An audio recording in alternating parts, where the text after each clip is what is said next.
Dear students, welcome back to my YouTube channel. आज हम start करेंगे नेक्स्ट यूनिट जेनेटिक्स और उसमें सबसे पहला चैप्टर पढ़ेंगे, chapter number 5, principles of inheritance and variation. तो ये सारी की सारी हमारी जेनेटिक्स है। इसमें जीन्स के बारे में, डीएनए के बारे में, जितने भी हमारे सेल के मॉलिक्यूल्स उनके बारे में डिस्कशन करेंगे। So let's see the content. सबसे पहले हम पढ़ेंगे Mendel's law of inheritance, inheritance of one gene, inheritance of two genes, sex determination, mutation, and the last will be genetic disorders। तो फर्स्ट पैरा पे यही एक्सप्लेन कर रखे, मैं आपको इसका जस्ट एक समरी बता रही हूँ कि हमने ये सब चीज़ें देखी हैं कि जो एलिफेंट होता है वो हमेशा बेबी एलिफेंट को ही बर्थ देता है, या कोई भी एनिमल है वो अपने जैसे ही बेबी को बर्थ देता है। Why does not happen like elephant is giving to a birth which is baby like a dog? It is not possible, because हमारी बॉडी में जो भी होता है वो जेनेटिक फ्लो होता है, एक जीन्स का पूरा फ्लो होता है जो कि हमारे पेरेंट्स से हमारे अंदर इंफॉर्मेशन आती है। इसी प्रकार हमारी बॉडीज़ भी उन्हीं की तरह बनती है। ह्यूमंस के किड्स जो ह्यूमंस की तरह ही होते हैं, क्योंकि हर किसी का अपना ओन एक जेनेटिक मेकअप है। तो ये सारी चीज़ें एक्सप्लेन करी। Now will begin to the next very important and first topic of the chapter. तो पहला हमारा है मैंडल्स लॉ ऑफ इनहेरिटेंस। हमें पता है कि जो मैंडल थे, he was known as the father of genetics के फादर थे। उन्होंने ही पूरा इनहेरिटेंस, जितने भी हमारे लॉज हैं, फर्स्ट लॉ सेकंड लॉ, सब मैंडल ने ही एक्सप्लेन किया था और उनसे लॉज डिराइव किए थे। तो it was the mid 19th century that headway was made in the understanding of inheritance. Gregor Mendel conducted hybridization experiments on garden peas for 7 years। तो ग्रेगर मैंडल ने एक्सपेरिमेंट्स किए गार्डन पी में, जो उनकी garden पे P था उस पर एक्सपेरिमेंट करे 7 साल तक करीब लगातार, 1856 से 1863 तक, and propose the laws of inheritance in living organisms. और उन्होंने क्या करा, लॉज ऑफ इनहेरिटेंस, इनहेरिटेंस मतलब किस तरीके से करेक्टर्स ट्रांसफ़र होते हैं एक जनरेशन से दूसरी जनरेशन में। उन्होंने इन लॉज को एक्सप्लेन करा कि सारे ऑर्गेनिज्म में ये सारा क्राइटेरिया कैसे होता है। During Mendel's investigation into inheritance pattern, it was for the first time that statistical analysis and mathematical logic were applied to problems in biology। तो मैंडल के टाइम पे पहली बार ऐसा हुआ था, फर्स्ट टाइम, कि जब हमने बायो में थोड़ी सी मैथ्स लगाई। कैसे? स्टैटिस्टिकल मैथ्स लगाई, स्टैटिस्टिकल एनालिसिस करा और मैथमेटिकल लॉजिक्स लगाए बायोलॉजी में प्रॉब्लम सॉल्व करने के लिए। क्योंकि मैंडल ने क्रॉसेस परफॉर्म किए थे कितनी सारी सीट्स में, तो here he has to use the maths which give greater credibility to the data that he collected. तो इससे उनको ज़्यादा क्रेडिट किया कि भाई मेंडल ने बहुत अच्छा काम किया जो उन्होंने अपना डेटा सारा कलेक्ट किया।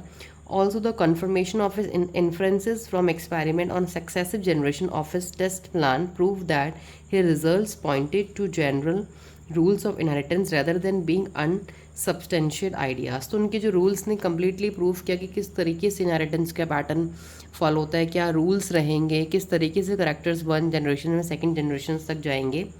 Mendel investigated characters in the garden pea plant that were manifested as two opposing traits. तो मैंडल ने जो इन्वेस्टिगेशन करा अपने गार्डन पी में, मटर के पेड़ में, तो वो टू अपोजिट ट्रेड्स लिए, जैसे कि टॉल और ड्वार्फ प्लांट लिए। एक बड़ा पेड़ लिया तो एक छोटा पेड़ लिया, बौना जिसे हम कह सकते हैं ड्वार्फ। येलो सीड्स ली तो उसके अपोजिट में ग्रीन सीड्स ली। This allowed him to set up a basic framework of rules governing inheritance. तो इससे उसको एक बेसिक फ्रेमवर्क मिल गया कि कैसे जो रूल्स हैं वो इनहेरिटेंस को गवर्न कर रहे हैं, which was expanded on by later scientist to account for all diverse natural observations and the complexity inherit in them. अब देखिए, ये जो आपको यहाँ पे दिख रहा है पूरा, this is a 7 pair of contrasting traits in the P plant. तो मैंडल ने देखिए क्या किया, मैंडल ने सबसे पहले देखिए ये करेक्टर्स डोमिनेंट ट्रेट्स हैं, ये रेसेसिव ट्रेट्स हैं। अभी आपको एक्सप्लेन कर दूँगी डोमिनेंट ट्रेट्स क्या होती हैं। ये ट्रेट्स वो होती हैं जो एक्सप्रेस होती हैं, जो दिखती हैं जनरेशन में। रेसेसिव ट्रेट्स वो होती हैं जो छिप जाती हैं, वो होती तो प्लांट के अंदर हैं बट एक हिडन फॉर्म में होती है, एक हिडन वे में होती है, सप्रेस होती हैं, दबी हुई होती हैं, निकल नहीं पाती एक जनरेशन में। मे बी कुछ सालों बाद, कुछ सेकंड जनरेशन्स में, नेक्स्ट जनरेशन्स में वो निकल कर बाहर आएँ। तो मैंडल ने अपने एक्सपेरिमेंट के दौरान ये देखा कि ये करेक्टर्स सबके सब डोमिनेंट रहे हैं और ये करेक्टर्स सबके सब रेसेसिव रहे हैं। तो अब उन्होंने क्या बोला कि सबसे पहले उन्होंने सीड की शेप ली, राउंड और रिंकल्ड शेप ली, और एक सीड ली उन्होंने, सीड कलर लिया येलो और एक ग्रीन कलर लिया। फ्लावर कलर उन्होंने वायलेट लिया और वाइट लिया। पोट की शेप, मटर की फली की शेप उन्होंने एक फुल ले ली, एक नॉर्मल शेप ले ली अच्छी सी, और एक कॉन्स्ट्रक्टेड थोड़ी ऐसी यहाँ से वेवी लाइक अपीरियंस वाली ले ली जिसमें कॉन्स्ट्रक्शंस होते हैं। एक उन्होंने पोट का कलर ग्रीन लिया, एक येलो लिया। फ्लावर पोजीशन में उन्होंने एक फ्लावर लिया एक्सियल्स, जो फ्लावर साइड्स में आते हैं। ये एक्सियल कंडीशन हो गई। ये बच्चों को नोट डाउन करना है कि एक्सियल कंडीशन क्या होती है जब फ्लावर साइड्स में होते हैं। टर्मिनल में क्या होता है कि जो फ्लावर्स होते हैं वो टिप्स में होते हैं, तो टर्मिनल का नाम ही मतलब टर्मिनल में है, टॉप में। स्टेम हाइट इन्होंने 2 टाइप के प्लांट्स लिए, टॉल प्लांट्स लिए और ड्वार्फ प्लांट लिए, छोटे। तो ये 7 पेयर, पेयर क्यों बोला है, एक पेयर ये हो गया, 2 पेयर ये हो गए। ये 7 पेयर ऑफ कॉन्ट्रास्टिंग ट्रेट्स की वजह से मैंडल के एक्सपेरिमेंट इतने ज़्यादा फेमस हुए। Mendel conducted such artificial pollination, cross-pollination experiment using several true breeding pea lines. तो मेंडल ने ये सारे एक्सपेरिमेंट जो उनके आर्टिफिशियल पॉलिनेशन थे, क्रॉस पॉलिनेशन थे, ये सारे उन्होंने ट्रू ब्रीडिंग पी लाइन्स में करे। वो पी मटर लिए जो कि बहुत ज़्यादा जनरेशन तक सिर्फ कॉन्टीन्यूस सेल्फ पॉलिनेशन करेंगे। जब कोई भी पी आप ले रहे हैं, उस पी को कंट्रोल्ड कंडीशन में लगा रहे हैं। कैसी कंट्रोल्ड कंडीशन की, वो काफ़ी ईयर्स तक सिर्फ ट्रू सेल्फ पॉलिनेशन शो करे, वो कोई किसी और का पॉलिनेशन एक्सेप्ट ना करे, तो आपको ट्रू ब्रीडिंग लाइन आ जाती है। ये ब्रीडिंग मैंडल ने ली। तो क्वेश्चन ये इंपॉर्टेंट है यहाँ, ट्रू ब्रीडिंग लाइन क्या होती है, मैंडल ने क्यों ली। Mendel selected 14 true breeding pea plants varieties ली। 14 मतलब 7 पेयर हो गए तो 14 हो गए। As pair which were similar except for one character with contrasting trait. Some of the contrasting traits selected were smooth or wrinkled seed, yellow or green seeds, inflated or constricted green or yellow pods. तो ये सारे के सारे contrasting characters थे। एक अगर round है तो दूसरा राउंड नहीं, दूसरा हमारा रिंकल्ड होगा। So these type of pairs are known as opposing pairs और you can say the contrasting pairs. अब हम नेक्स्ट पढ़ेंगे टेबल की। मैंडल ने जो टेबल एक्सप्लेन करा था, किस तरीके से हम उस टेबल के हेल्प से पूरा के पूरे 7 कॉन्ट्रास्टिंग करेक्टर्स लर्न कर सकते हैं। तो ये टेबल में आप देख सकते हैं stem height, flower colour, position सब बता रखे हैं। तो जो फर्स्ट वाले हमारे सारे ये डोमिनेंट करेक्टर्स हैं, पीछे वाले सारे हमारे ड्वार्फ रहते हैं। अब नेक्स्ट पढ़ेंगे inheritance of one gene. So let us take the example of one such hybridization experiment carried out by Mendel where he cross tall and dwarf pea plants to study the inheritance. तो हम एक example लेते हैं जहाँ पे Mendel ने toll or dwarf plants में experiment करा था, क्रॉस करवाया था। He collected the seeds produced as a result of his cross and grew them to generate plants of the first hybrid generation. तो उन्होंने जो क्रॉस करवाने के बाद जो सीड्स उनको मिली, उन सीड्स को उन्होंने ग्रो करा और अपनी फर्स्ट जनरेशन को उन्होंने देखा। और फर्स्ट जनरेशन को उन्होंने क्या नाम दिया, फीलियल प्रोजेनी और F1 प्रोजेनी, फर्स्ट जनरेशन जो आएगी। Mendel observed that all the F1 progeny plants were tall like one of its parents, none were dwarf. तो मैंडल ने क्या बोला कि सारे के सारे प्लांट्स हमारे टॉल थे अपने पेरेंट्स की तरह। उसमें फर्स्ट जनरेशन में कोई भी प्लांट छोटा नहीं आया, बल्कि उन्होंने एक प्लांट छोटा भी लिया था, एक टॉल भी लिया था। He made similar observation for the other pair of traits. He found that even always resembled either one of the parents. तो उनका जो रिजल्ट आया वो ये आया कि जो फर्स्ट जनरेशन हमारी होती है वो सिर्फ किसी एक ही पेरेंट को रिजेंबल करती है। जैसे कि मैंडल ने यहाँ देखा कि जो फर्स्ट जनरेशन आई उसमें सारे जो किड्स थे, जितने भी हमारे मटर के पेड़ थे, वो सारे के सारे किसके ऊपर गए, एक पेरेंट के ऊपर, मतलब सबके सब टॉल थे। And that the trade off other parent was not seen in them. उन्होंने बोला जो दूसरी पेरेंट की ट्रेड है वो यहाँ पर हमें बिल्कुल भी दिखाई नहीं दी। Mendel then self pollinated the apple plants and to his surprise found that in filial 2 generations some of the offsprings were dwarf. तो मैंडल ने जो फर्स्ट जनरेशन उनकी आई, उन्होंने उस जनरेशन को दोबारा से आपस में ही सेल्फ पॉलिनेट करा दिया। मतलब फर्स्ट जनरेशन जो टॉल प्लांट्स हैं उनको आपस में क्रॉस करवा दिया। तो उन्होंने क्या देखा कि कुछ उसमें कुछ जनरेशन में कुछ प्लांट्स हमारे ड्वार्फ भी आए। And he was surprise to see that the proportion of the plants for dwarf were, कितने प्लांट ड्वार्फ आए, 1/4, टोटल 4 प्लांट्स आए थे उसके, तो 1 प्लांट ड्वार्फ था। और 3/4 of the F2 were toll, और 4 में से 3 प्लांट, 3 मतलब कितने प्लांट आए, total plant is written as under, नीचे लिखा जाता है डिनोमिनेटर की तरह। तो जो 3 प्लांट्स थे वो उसके क्या है, वो टॉल आए, और 1 प्लांट उसका क्या है, dwarf. The tall and the dwarf traits were identical to their parental type and did not show any blending. तो जो टॉल और ड्वार्फ प्लांट्स थे वो पेरेंट्स की तरह थे, बिल्कुल सेम, मतलब प्योर स्टेट में प्रेजेंट थे वो, और उन्होंने कोई ब्लेंडिंग शो नहीं करी। That is all the offspring were either tall or dwarf none were of in between height. तो उससे उनको क्या पता चला कि जो हमारे प्लांट्स थे वो या तो इधर टॉल थे या ड्वार्फ थे, उनमें से कोई भी इन बिटवीन हाइट का नहीं है। मतलब कोई भी जैसे या तो टॉल होंगे या तो छोटे होंगे, इन बिटवीन मतलब मीडियम हाइट का कोई भी प्लांट ऐसे वहाँ पे एग्जिस्ट नहीं किया। Similar results were obtained with other traits that is studied only. One of the parent traits were expressed in F1 generation while at F2 both the traits were expressed in the proportion 3:1। तो Mendel ने ये conclude करा कि first generation में तो एक ही parent के character जो होते हैं वो विजिबल होते हैं, बट जो F2 जनरेशन होती है वहाँ पे दोनों पेरेंट्स के करेक्टर्स विजिबल हो जाते हैं। किस रेशियो में? 3:1। 3:1 जो होता है ये हमारा फिनोटिपिक रेशियो होता है। The contrasting trait did not show any blending at either F1 और F2 स्टेज में। कोई भी कॉन्ट्रास्टिंग स्टेट ने ब्लेंडिंग शो नहीं करी, कोई भी मीडियम हाइट का प्लांट नहीं मिला।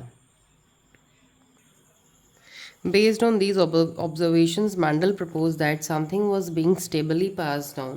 तो मैंडल को ऐसा लगा कि कोई चीज़ ऐसी तो पास हो रही है जो कि अनचेंज है, जो चेंज नहीं हो रही। पेरेंट्स जिनके ऑफस्प्रिंग में वो जा रही है उनके बच्चों में, थ्रू गैमेट्स के थ्रू जा रही है ओवर सक्सेसिव जनरेशन्स तक।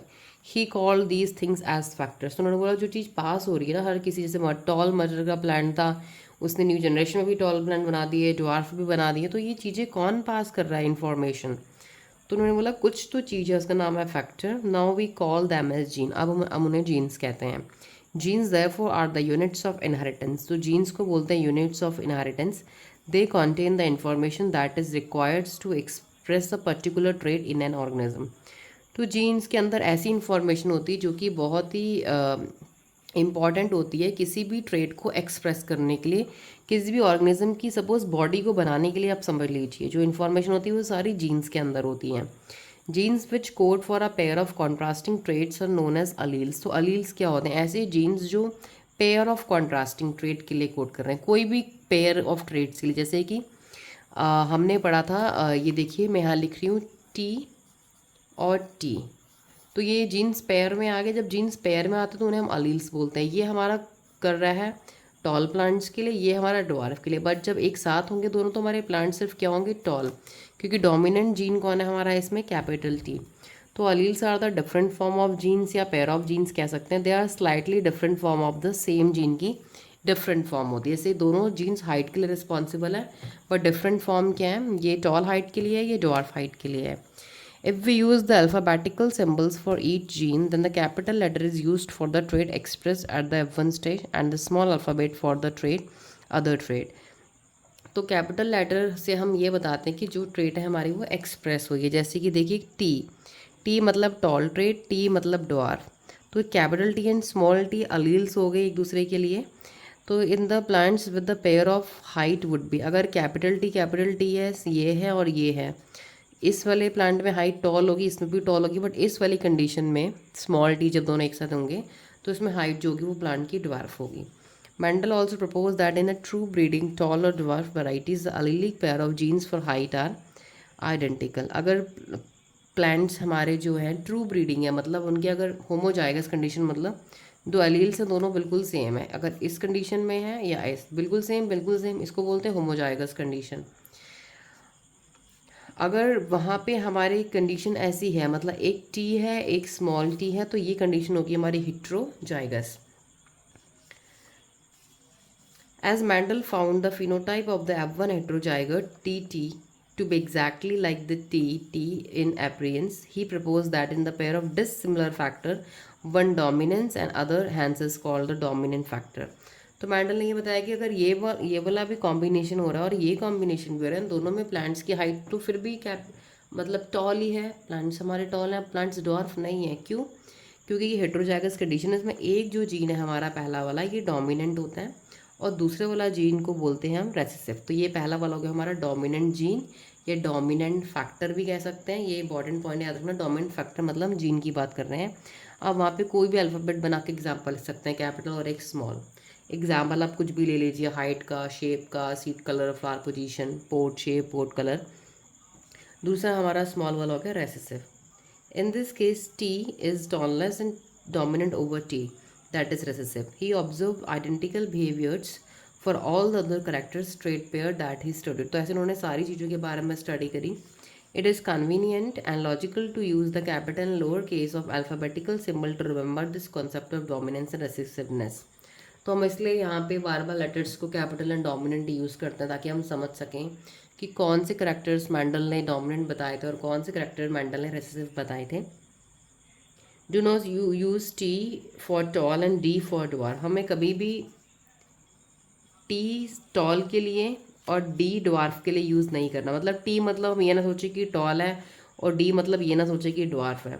Because you will find it difficult to remember whether T and D are alleles of the same gene. तो हमें समझ में आएगा कि दोनों हमारे सेम जीन के अलील्स हैं या नहीं है. इसलिए मैंडल ने हमें बताया था कि कैपिटल टी भी टॉल है और इसी का स्मॉल वर्जन हमारा ड्वार्फ है. हमने यहाँ पे डी नहीं लिया क्योंकि आपको क्रॉस करने में बहुत परेशानी होगी. आप कोई भी करैक्टर कभी भी क्रॉस में लेंगे ना, जो फर्स्ट लेंगे फॉर एग्जांपल आपका सीट शेप होगी राउंड ही है तो आर ले अगर आपने तो उसका जस्ट आप अपोजिट क्या लेंगे स्मॉल आर.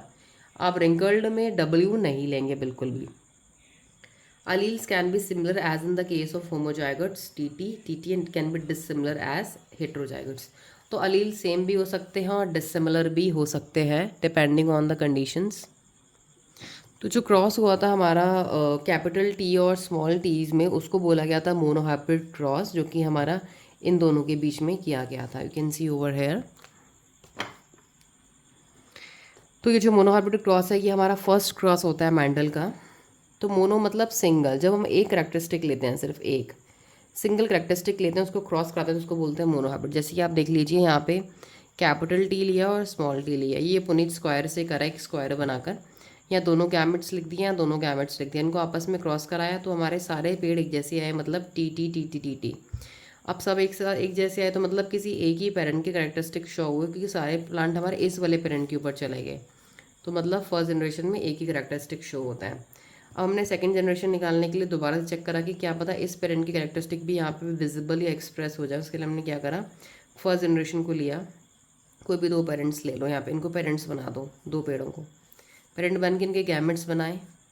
अब आपस में क्रॉस कराया, ये सब अलग अलग निकले. कैसे अलग अलग निकले, दो तो बिल्कुल प्योर टॉल मतलब कि एक तो बिल्कुल प्योर टॉल बन गया, बिल्कुल एक पेरेंट के ऊपर चले गया.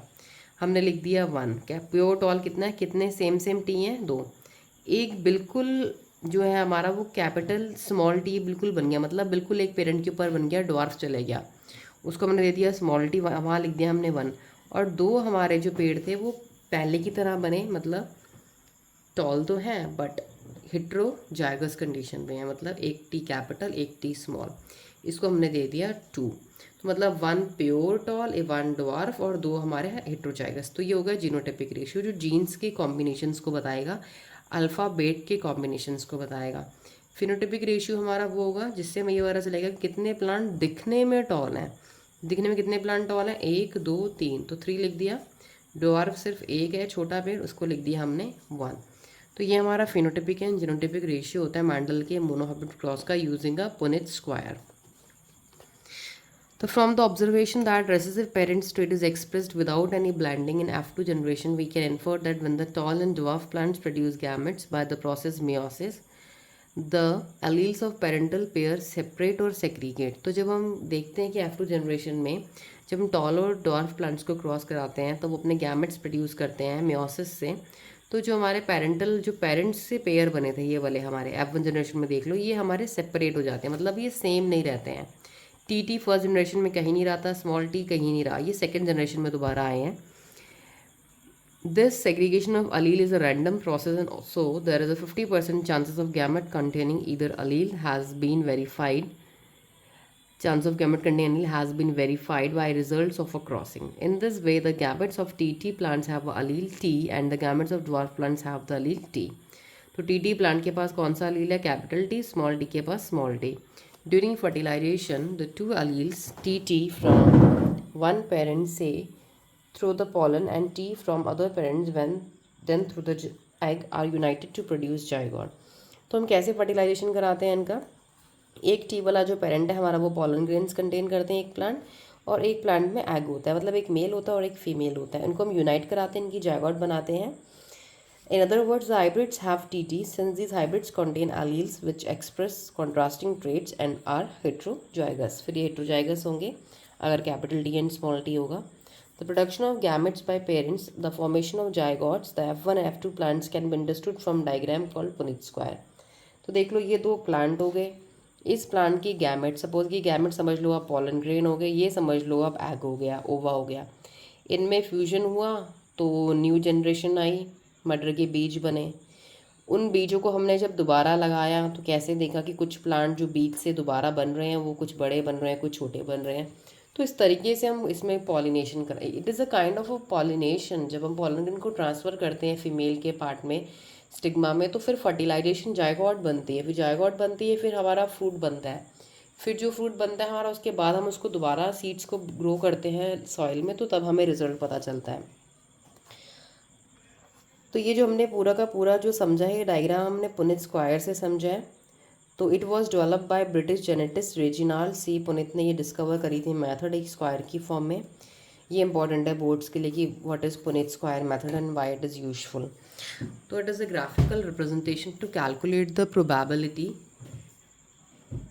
ये से हम प्रोबेबिलिटी कैलकुलेट कर सकते हैं पॉसिबल जीनोटाइप्स की ऑफ स्प्रिंग में कितने आ रहे हैं. The possible gametes are written on two sides, usually top rows and left column में लिखते हैं ऐसे यहाँ करके, फिर उनको आपस में क्रॉस कराते हैं. तो पुनित स्क्वायर से हमें क्लियरली पता चल जाता है कि हमारा कहाँ पे क्रॉस पॉल, ये हमारा फर्स्ट स्टेप में क्रॉस पॉलिनेशन हो रहा है और सेकंड स्टेप में हमारा सेल्फ पॉलिनेशन हो रहा है. यहाँ पे आप कुछ लाइंस को अंडरलाइन कर लेंगे बिकॉज ये बार बार रिपीट हो रही हैं sorry. I have to teach for the topics also. तो ये जो सिम्बल्स होते हैं ये मेल के लिए होते हैं, ये फीमेल्स के लिए होते हैं. तो आप एक जगह मेल लिख सकते हैं, एक जगह फीमेल, क्योंकि एक जगह पॉलन ग्रेन्स, एक जगह हमारा ओवा और एग है जो आपस में क्रॉस पॉलिनेट कर रहे हैं.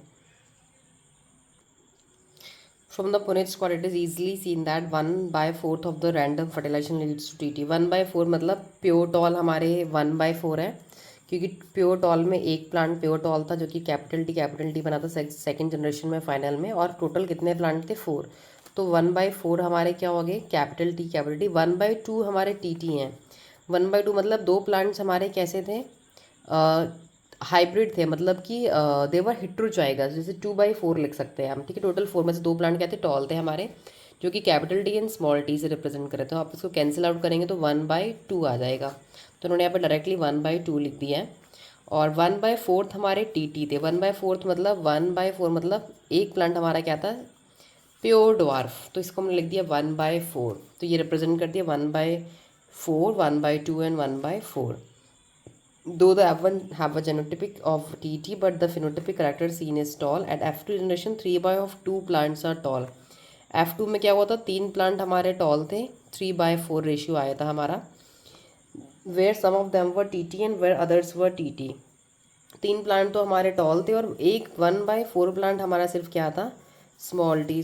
तो इन्होंने फ्रैक्शंस में एक्सप्लेन करा. फ्रैक्शंस में इंपॉर्टेंट है, प्लीज़ इस टॉपिक को अंडरस्टैंड करना, क्योंकि कभी कभी आपके क्वेश्चंस में वो फ्रैक्शंस में दे देंगे और आपको क्लियर नहीं होगा कि ये क्या पूछ रहे हैं. कुछ नहीं है, सिर्फ रेशियो को उन्होंने फ्रैक्शंस में कन्वर्ट कर दिया गया है.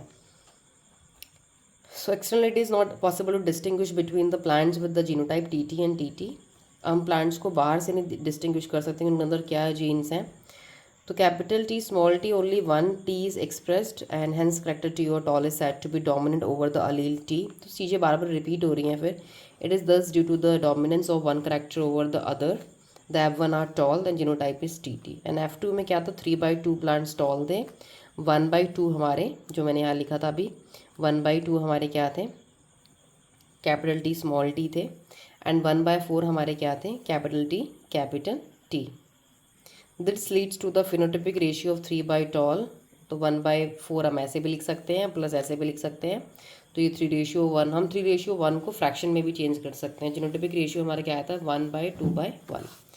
तो यहाँ पे एक एक्सप्रेशन दे रखा है, binomial expression AX + BY square identity को उन्होंने खोल दिया और ये पूरे एक्सप्रेशन को एक्सप्लेन कर दिया in terms of Mendel cross. तो ये आप थोड़ा सा इसको प्रैक्टिस कर लेंगे, लर्न कर लेंगे. वैसे एग्जाम्स में तो ये आता नहीं है, but even you should know, आपको हर चीज़ NCERT की क्लियर होनी चाहिए. Thank you for watching the video. And next topic I'll explain about test cross, law of dominance and law of segregation.